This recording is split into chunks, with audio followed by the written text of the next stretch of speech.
ભરૂચ શહેર એ division police મથક ખાતે યોજાઈ શાંતિ સમિતિની બેઠક. ભરૂચ શહેર એ ડિવિઝન પોલીસ મથક ખાતે શાંતિ સમિતિની બેઠકનું આયોજન કરાયું.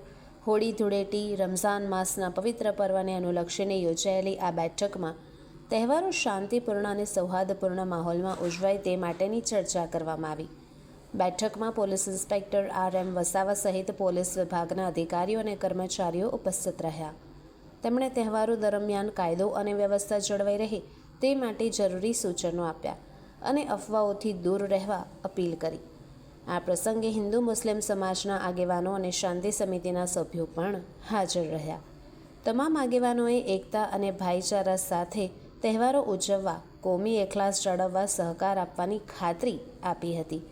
પોલીસ તંત્ર દ્વારા નાગરિકોને શાંતિ, સૌહાર્દ અને પરસ્પર સન્માન માહોલમાં તહેવારોની ઉજવણી કરવાનો અનુરોધ કરવામાં આવ્યો હતો.